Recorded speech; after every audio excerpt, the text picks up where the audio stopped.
Welcome everyone, my name is Josh Colle, Chair of the TTC. Welcome here to our headquarters at Davisville. And I'd like to introduce our President and CEO, Andy Byford, for an announcement. Okay, good morning everyone. Thank you, Chair. And good morning, welcome to our headquarters of the TTC. I'm here today with Chair Colle to announce that I shall be leaving the TTC in mid-December after 6 hugely enjoyable years, including the last 5 as CEO of this great company. I have been offered and accepted the role of President and CEO of New York City Transit, one of the world's greatest transit systems and arguably the toughest job in transit right now. I very much look forward to taking up that challenge from mid-January of next year. My last task in Toronto will be to deliver the opening of the long-awaited, spectacular Line 1 subway extension to Vaughan in York Region, with its 8.6 kilometers of new track and 6 beautiful Wi-Fi, cell, Presto-equipped stations. The extension will also feature the new state-of-the-art signaling system that we have begun to roll out onto the existing Line 1. I will look back on my time at the TTC as the absolute highlight of my 28-year transit career to date. When I arrived here in late 2011, there was a pressing need to inject a true customer ethos into how we delivered our service and to continue the great work of my predecessors to expand and improve transit in this city.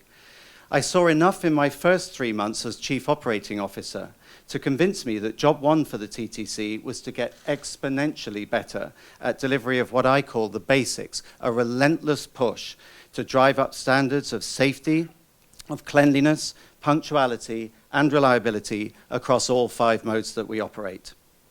On assuming the CEO position in 2012, my focus turned to the strategic. What was needed was a top-to-bottom modernization of the TTC, involving a comprehensive overhaul of its infrastructure, its processes, and its culture. The vehicle for this transformation was the 5-year plan that we launched in 2013, with its bold vision of a transit system that makes Toronto proud. In briefing that plan to our employees at more than 80 town halls, I knew that I could draw on their inherent pride and passion in the job to pull together and to get up our game and to get the TTC back to being #1 in North America. Something that I was convinced could be achieved within that time frame, within the currency of that plan. Now, 5 years later, I believe that we have achieved what we set out to do, and we have done that as a team. While there will always be room to improve still further, the basic tenets of the service have been substantially improved, with subway delay minutes down 21% year over year, delay incidents down 7%, track fires, a major cause of delay, down 42%, and short turns, long the bane of bus and streetcar riders' lives, down nearly 90%. The system is cleaner, information is clearer, and customers have noticed the difference. Over the last 5 years, customer satisfaction, as measured by independent surveys, has risen a statistically significant 7 percentage points to record levels that are being sustained. We have delivered substantial improvements in vehicle reliability, and with the board, we have tackled the difficult issues that should have been addressed years ago. Huge progress has been made on replacing and renewing swathes of track and on replacement of a 60-year-old signal system. Automatic train control, it's being progressively introduced on Line 1, enabling trains to run safely and closer together, and it will transform line capacity and service reliability once it runs through to Finch by the end of 2019. Inefficient and obsolescent back-of-house processes have been overhauled, work practices modernized, and a modern smart card rolled out to finally replace tickets and tokens, a program that includes modernization of our paddle-style gates, introduction of new style gates, that will soon allow payment by credit card and cell phone, and that will be completed in the course of next year. We've modernized much of our fleet with an all-rocket service, Toronto Rocket Service, now serving Line 1, worn-out trains replaced on Line 2, and an all-accessible modern bus fleet with more new vehicles arriving daily. 50 new streetcars are now in service on Toronto streets. Nowhere near as many as we need or want yet, but still enough to serve a quarter of the network. We built and opened a beautiful new streetcar barn that will serve the TTC well into the future, and we've made substantial progress towards achieving a fully accessible TTC by the end of 2025. Working with the city manager, his team, and with Metrolinx, we have advanced the planning for much-needed expansion projects to serve a growing city and region, including the relief line, which I have always described as a top priority since the first day I came here. 4 four-year negotiated contracts were achieved with our unions in 2014, deals that provided security to our employees and that provided value for money for the city. To secure such deals in an interest arbitration environment, that is, without being able to strike or to be locked out with no loss of process, was a significant achievement. Now, the TTC has always been transparent in how it conducts its business, but I would argue that that is now truer than ever. The monthly CEO board report has been overhauled to keep the public and stakeholders alike apprised of the up-to-date status of key projects and detailed analysis of operational performance. That same operational performance is reported out daily via key performance indicators, and we have transformed our public messaging via our YouTube channel through social media and a completely refreshed marketing and information strategy. Where difficult decisions have needed to be aired and difficult issues have needed to be aired, we own them with clear, honest messaging, often delivered by me. But what I am most proud of is what I would describe as my signature policy, and that is of changing the prevailing culture at the TTC. Because world-class service can only be delivered through a highly motivated, well-informed team that wants to succeed and that feels supported in their mission. We have put huge effort into changing the way we manage, focusing our attention on the vast majority of TTC employees that deliver great service day in and day out. I have deliberately changed the face of the TTC. 5 years ago, incredibly, there had never been a woman on the TTC executive. Now, 50% of my senior team are women, all on merit, and both the executive and the next 2 levels below are increasingly diverse. We have promoted talent from within, and we have added bench strength, where needed, from outside. In the same way, then, that we have laid foundations for a more reliable TTC with our work to improve the infrastructure, we have also taken action to deliver a more capable TTC. Huge progress has been made on succession planning to equip the company with its future leaders. This includes development of leadership programs, a completely refreshed management training program, and a graduate trainee program to attract the brightest and the best. A leader is only as good as their legacy, and I believe that I leave behind a management team that is on a par with that found in any world-class transit system.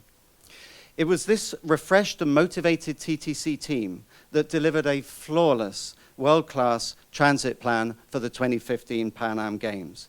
And it is this same team that will deliver our stunning subway extension in just a few weeks' time. Back in 2015, I took personal carriage of this huge project, changing the way it was managed to ensure that it would open this year, thereby staking my personal and professional reputation on meeting that commitment. That commitment will be made. The subway will open on December 17th, and when it does, it will be the pride of North America. Some challenges still remain. Pressure must be maintained on Bombardier to deliver the new streetcars that Torontonians want and deserve. TTC ridership has risen by around 40 million on my watch, but an aggressive ridership growth strategy must be embraced to resume that upward trajectory. That strategy and the TTC's next 5-year plan will go before the board early in the new year. Now, on what is a very poignant day for me, I would like to close by thanking Mayor Tory, Chair Colle, and Chairs Orgemary and Stintz before him in trusting me to run the TTC and in giving me the honor of being its CEO. I also acknowledge and thank my board, City Council, and the other orders of government for the increased financial support that we fought for and won in recent years, support that has enabled us to add service and that has seen unprecedented capital investment in the TTC. I would also like to acknowledge and thank ACAT, our Advisory Committee for Accessible Transit, for their advice and support as we have worked towards making the TTC fully accessible. And I'd like to thank the TTC's customers for bearing with us while we work to modernize the system, a task that will continue for some time yet. I am hugely proud of my executive, of my wonderful office team, and the wider management group for their hard work, their friendship, and their support in what is often a thankless, relentless task. I know that this team is perfectly placed to now take the TTC to the next level with a new 5-year plan already prepared so that they can hit the ground running in 2018. But as I prepare to say goodbye in just 4 weeks' time, and before my wife Alison and I head to New York, I want to save my final thank you for the near 15,000 men and women of the TTC. The frontline staff of this company are the ones that really make the difference. They are the decent, loyal, hard-working Canadians whose hard work has delivered the achievements of the past 5 years. So it is to TTC employees that I dedicate the final achievement of our 5-year plan, that we achieved our objective of getting back to being number one by winning the 2017 APTA Outstanding Transit System of the Year, in spite of myriad challenges, is testament to the hard work, dedication to duty, and passion of my colleagues. And for that, they should hold their heads very high indeed.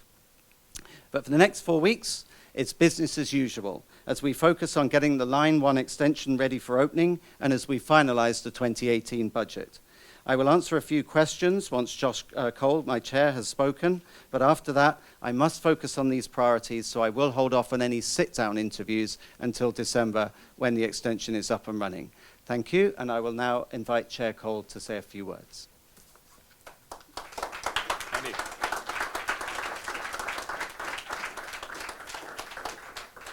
Good morning, everyone.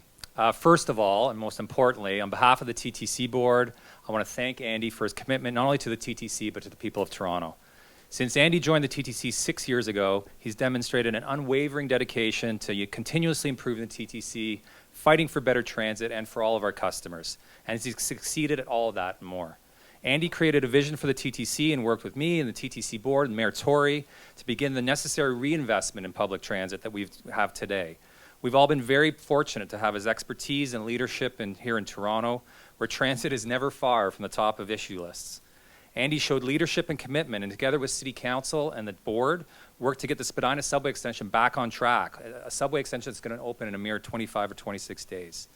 He made customer service a fundamental priority for both himself and for staff throughout the entire organization.